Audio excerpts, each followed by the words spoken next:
So friends, in the beginning we are going to discuss the syllabus and the pattern in which I am going to complete. Right? Syllabus, of course, it is already known to you, but I'll give you a slightly different perspective of that, because the reason is many of you are referring the examination pattern in the last exams, whatever number marks have been allocated to it. That is not genuine, because what you see, it is the average of last 10 exams, average of last 20 exams. Syllabus keeps on changing, time to time application of law keeps on changing, and accordingly the weightage also keeps on changing. So first of all, this is what we are going to talk about. This is for November 16 as well as for May 17, both. In this, broadly I can divide your syllabus in two parts. One is company law, and here we have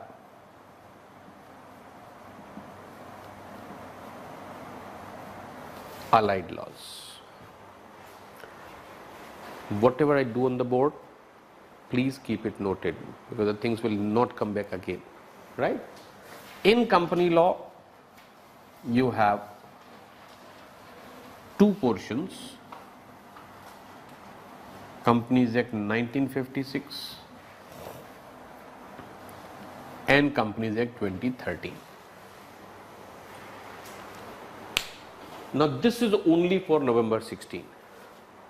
If it comes May 17, it will be only this. This will not be applicable, right? That is the difference. When Companies Act 1956, the chapters which we have to cover, that is compromise and arrangement. Number 2,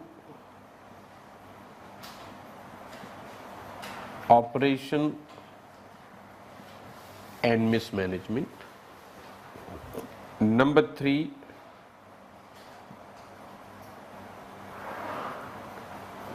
winding up. Number 4, producer companies. These are 4 topics from Companies Act 1956. The producer company is a topic for which there are no specific provisions in the Companies Act 2013. So that will continue to be applicable even for May 17. Only one topic, that is producer companies, right? In this we have first topic is a dividend, then accounts, audit, inspection, and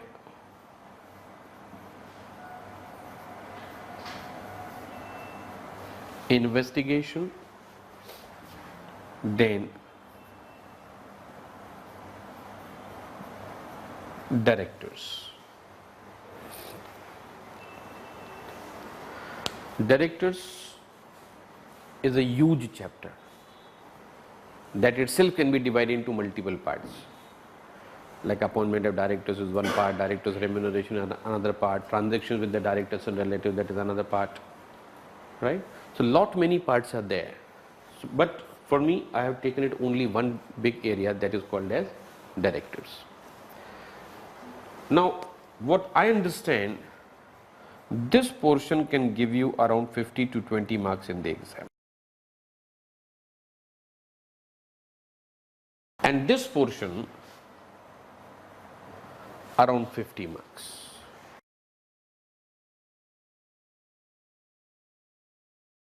Right? Now if you further divide, then directors portion may give you around 25 marks, and rest all these are again 25 marks more.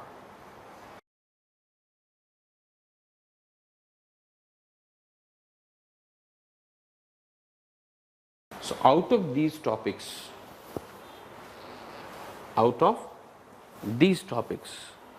which one you will prefer first?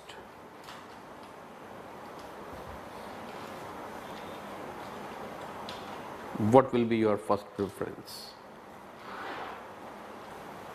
I have given you weightage approximate.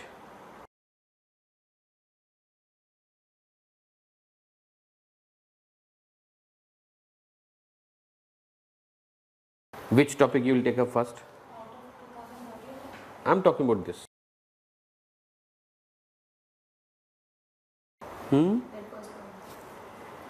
These points or this one? This is one chapter giving you 25 marks. These are 4 chapters. Rather, there are more, some additional chapters also there. In the last, I can have a miscellaneous chapter. Those will also give you 25 marks.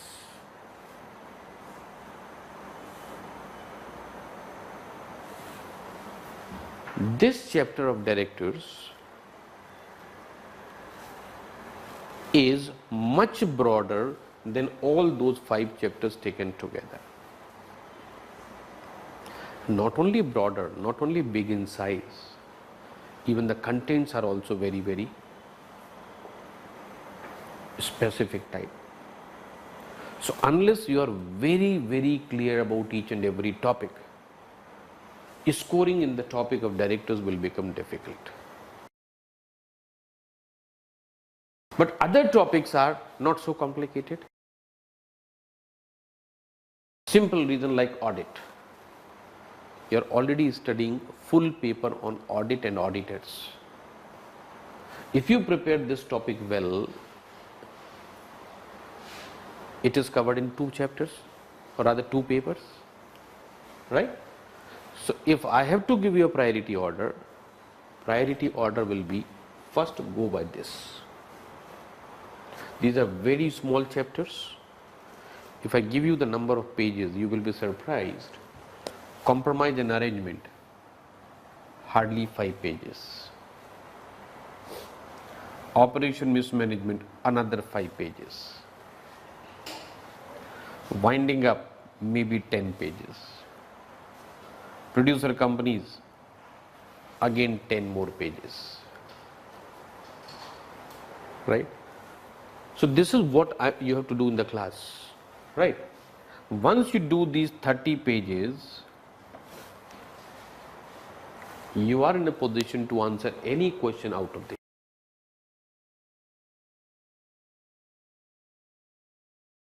How many revisions you can do out of these 30 pages?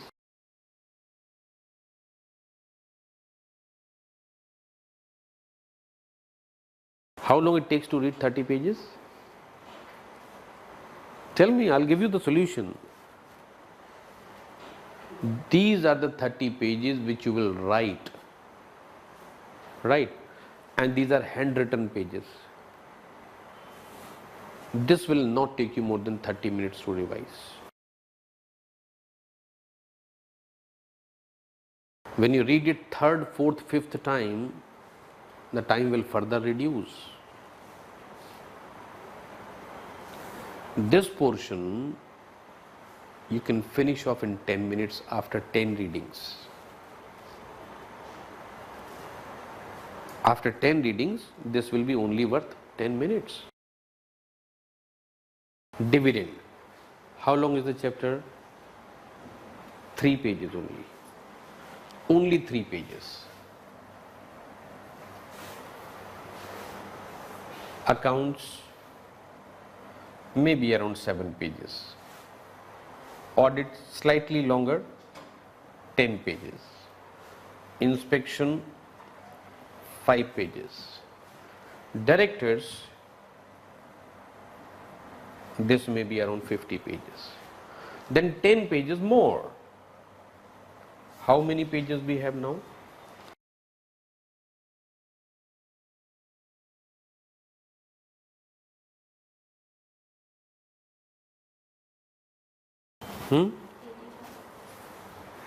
Even if I put it at 100,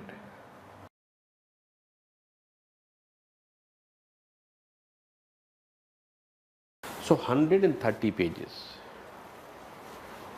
even if I take it at 150 pages and your company law portion gets over, it is having 70 marks weightage.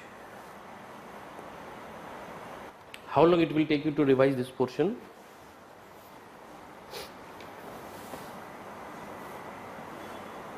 Maximum 2 hours. If this is the case, even if I take one page of 1 minute, not more than 2 hours. After 10 readings, it will become 1 hour, right? So 1 hour and 10 minutes, right? Take it on the higher side, 1.5 hour.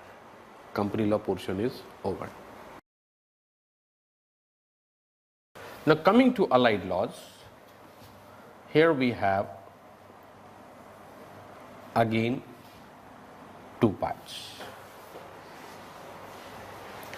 Why I have divided that in 2 parts? That is full, and here we have overview.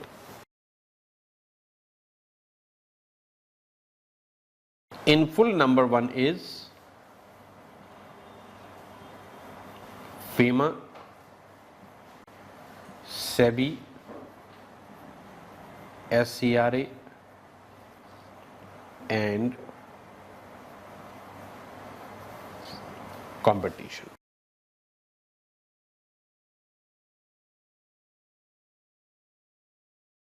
In overview, we have banking, then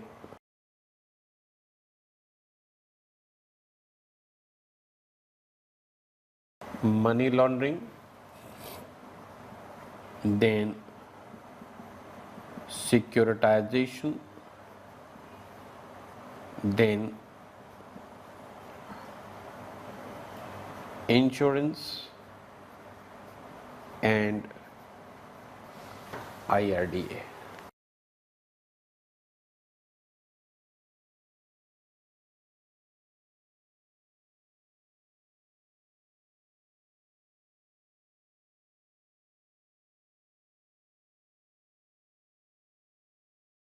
FEMA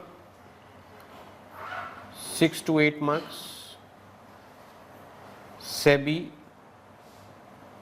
6 to 8 marks, SCRA 0 to 5 marks, competition 0 to 5 marks.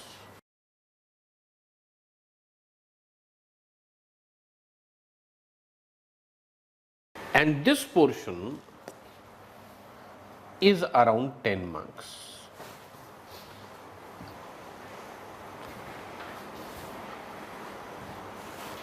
And there also I have given priority order. The most important is banking, thereafter money laundering, then securitization, insurance and IRDA, those are last. So these two I recommend to everyone, only definitions are done, that should be good enough.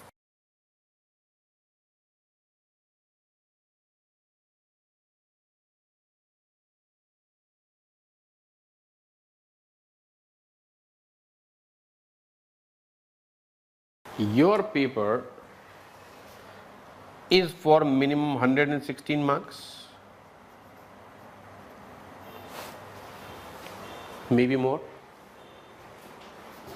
if there are inbuilt choices in the question. It will be for more marks. Minimum 116 it is there.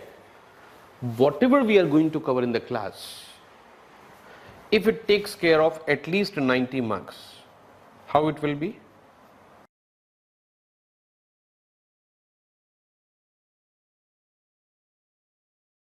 Isn't it good enough? In any case, out of 116, you have to answer for 100 marks. And what I am telling you is, whatever I am going to cover in the class, if it takes care of at least 90% of your paper, More than enough, isn't it? And if you write well for this, anything between 60 to 75 you can score.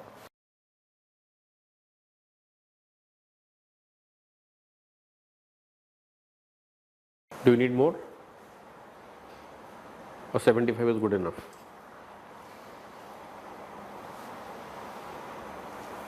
Don't need more than that. Other papers are also there, right? So 75 is a very good score, but extraordinary efforts are required.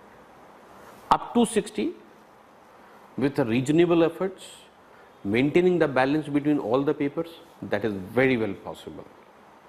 But my strategy is very simple: minimum 25 to 30 revisions,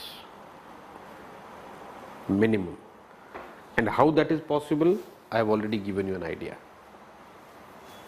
Even if I take more time, if I give 3 hours to company law, 3 hours to this, 6 hours, and between the papers you have 1 day break.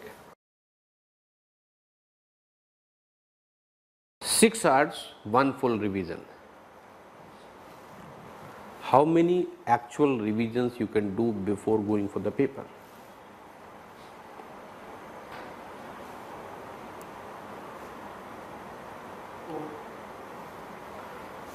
Reduce it. Minimum 2 are possible. 1 revision is possible even on the day when the exam is there. You start studying at 8 o'clock in the morning, have full, very good sound sleep.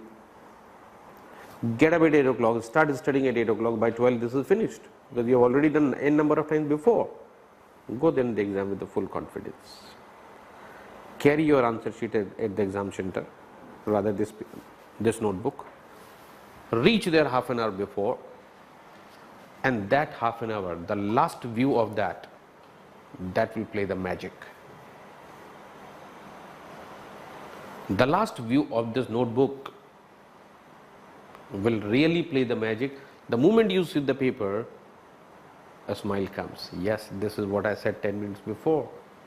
This is what I have read 15 minutes before. The answer is related. Right? Follow that and it will work. Now, in general, students start from this area, or rather from this area. Starting from dividend, accounts, audit, inspection, come to the topic of directors. Lots of explanations are required, and majority of the students do not pass even directors portion. Never come to this, and this portion is 100% left out. So how much preparation has been done? If this entire portion is done, 50% preparation. This portion again partially done, partially not done, there is also 50% preparation, right? So 50 marks here and 30 marks here, 50% preparation is done. If 50% marks are given, how much the person can get?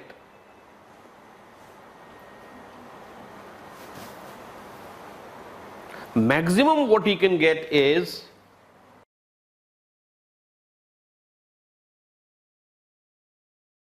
and small error brings him to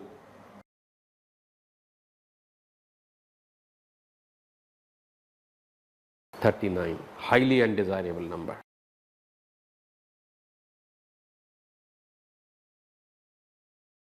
Do entire syllabus thoroughly. Nobody is there to stop you, and nobody wants you to stop. Institute is not there for managing the result. Institute is there for creating the quality professionals. Right? So bring that quality. Institute is interested in your passing through the exam. There is nobody to stop you. Right? So I'll start just other way around. First, I'm going to cover up these area. Then I'll come to company law, because company law in any case everybody starts from company law. But I'll do that portion first, because whenever I've seen the answer sheets also a number of times, and I find lots of people just leave this area because they are not studied at all. And even if they have studied, they have tried to cram something, but real answers are missing in the answer sheet. Big zero. Right?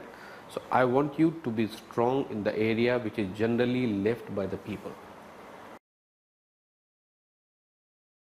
And you were referring to SEBI, ICDR.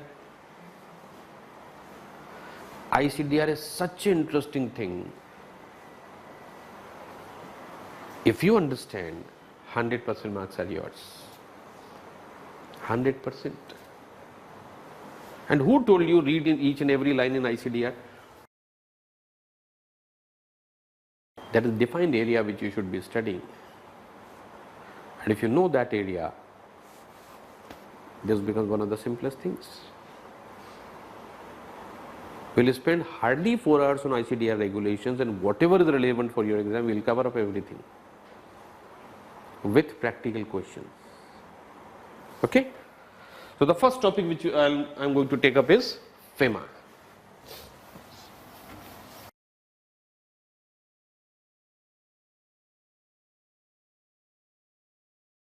This one I can divide in two parts.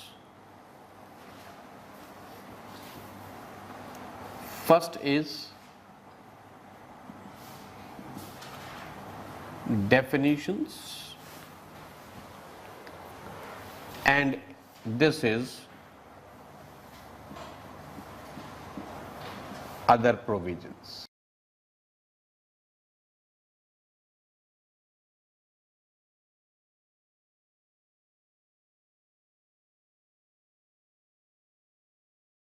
Prima facie, it is a quite big act.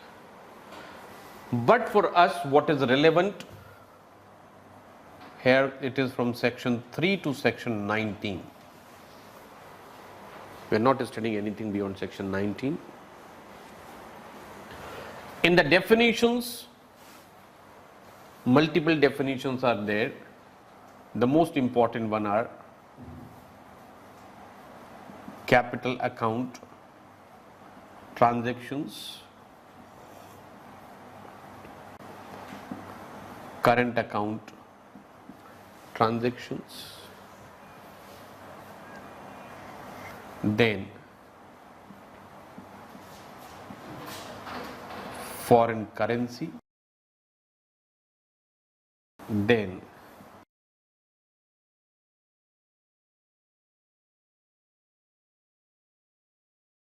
foreign exchange, then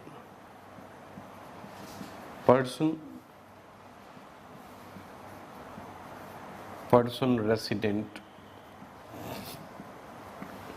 in India,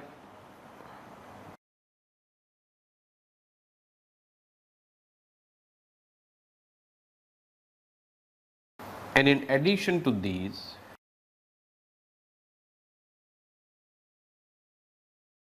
we have relevant rules.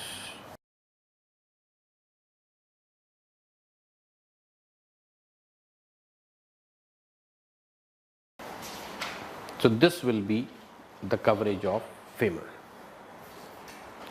Once I cover this in the class, then your homework after that.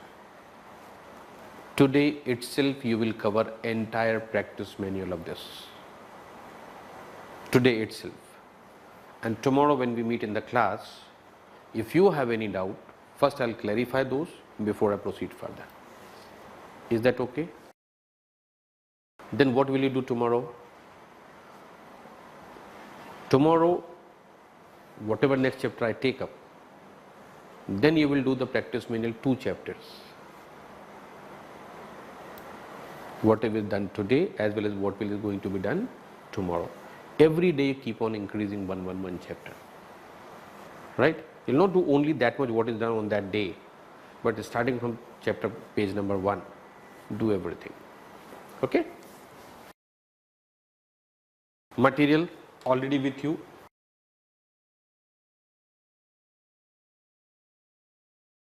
Now,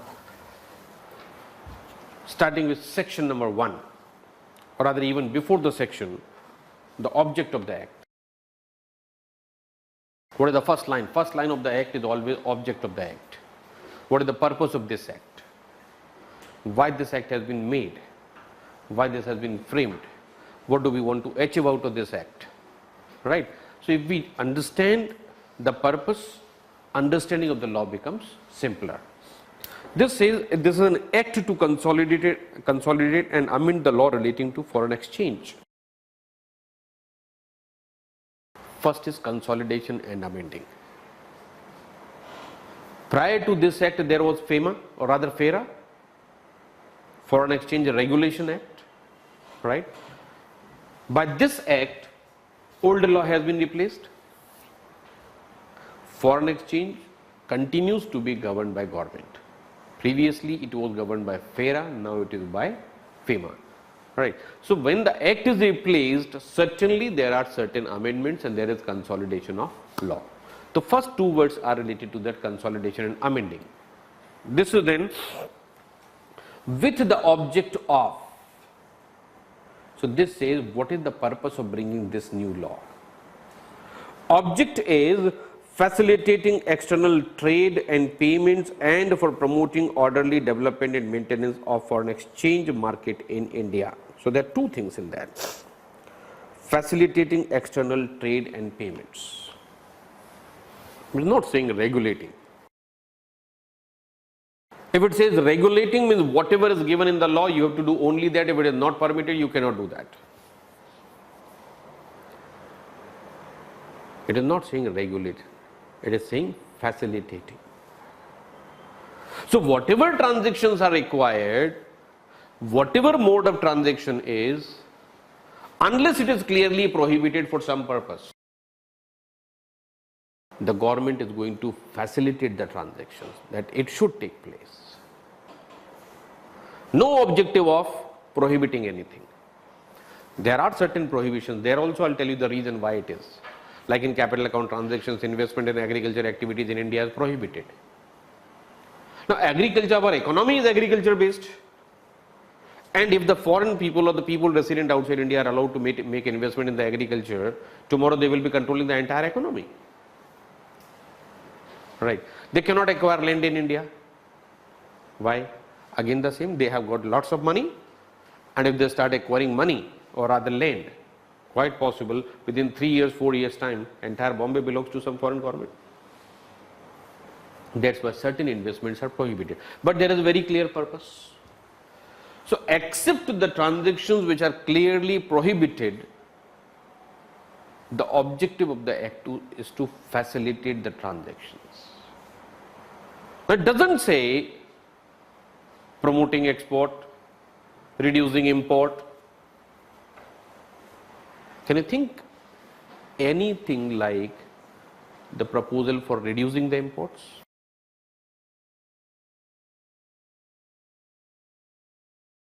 Promoting export, everywhere we listen to that. We want to promote export, we are promoting export, this is the export promotion policy, this is export promotion incentive. But have you ever heard import reduction? If we reduce imports, who is going to buy from us? We go to America, that we have these many goods to offer. They also tell us, we also have these many things to offer. You buy from us, we buy from you. It is not saying that way. It is simply saying facilitating external trade. So this is both ways, import as well as export, both. Then thereafter, promoting orderly development of the market for foreign exchange in India. Foreign exchange market should grow, but not suddenly, not a haphazard growth. Slowly, we are moving towards the point where the FEMA does not exist for a common person. FEMA does not exist for a common person.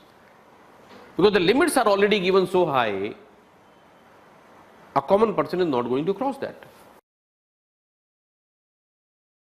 Like in the current account transactions, an overall limit for the number of transactions has been given $250,000 US in 1 year. $250,000 US in 1 year. How many rupees? If you convert that in rupees, that is roughly 1.5 crores. How many people in India can afford 1.5 crore for the kind of transactions which are referred therein? Like foreign travel abroad. How many people can you spend 1.5 crore every year on visits abroad? If I take that figure 1.5 crore, 99.9% population is already out. Right. So tomorrow if any of us has to travel, we don't have to think of FEMA because our maximum budget for travel abroad is 10 lakhs. The limit already given 1.5 crore is that this much amount I can spend on this. Isn't it? So FEMA really does not exist for a common person. Right? Anyway. So these limits are being increased slowly, and one day will come when there will be no limits at all, or maybe limits are so high so that 0.001% population of India is covered in that. That is orderly development of forex market in India. Right? Now where the act is applicable, that is section number 1. Now this is again something unique about this act. Generally we say the law is applicable to whole India. Right? But this is the law which goes even beyond the borders of India. This is applicable outside India also. How come? The individuals who are person resident in India, when they travel abroad, they continue to be governed by the provisions of this law as long as they are person resident in India. Even if they are away. But they continue to be governed by the provisions of this act. Right? So actually the people traveling outside India, they are governed by 2 laws. One is the FEMA and the law of the country where they are. Right? Now Indian entities having branches abroad,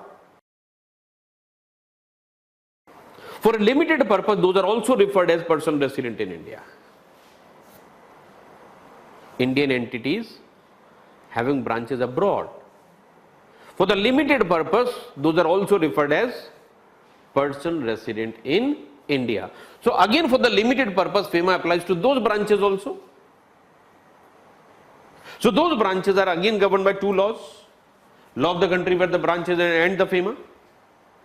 So this is one law which is applicable even beyond the borders of India.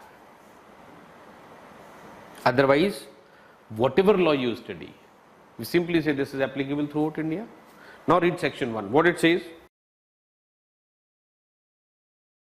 Section 1, subsection 2, it extends to whole of India. And subsection 3 says it shall also apply to all branches, offices, agencies outside India owned or controlled by a person resident in India, and also to contravention there under committed outside India by any person to whomsoever this act applies. So not only within India, this applies beyond India also. How come? Persons who are already resident in India, they are traveling abroad.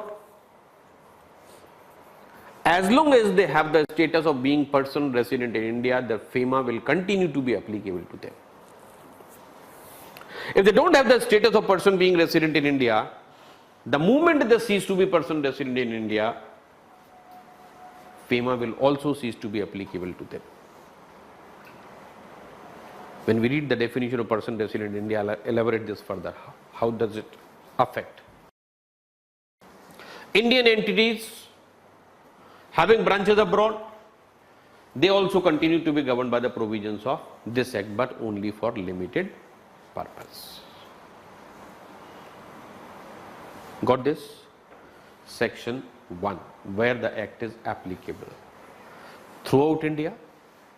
Now, when we say throughout India, it means every person in India, even if he is a foreign citizen, but if he is in India, he has to be governed by the provisions of this act. He cannot say that I am not a national of India, I have come from outside, therefore I will be governed by the law of my country. Certainly your the laws of your country are applicable, but as long as you are in India, you are also governed by our laws. So everything in India will be governed by the provisions of this act, plus outside India, as long as they are holding the status of being person resident in India, they will continue to be governed by the provisions of this act. Right?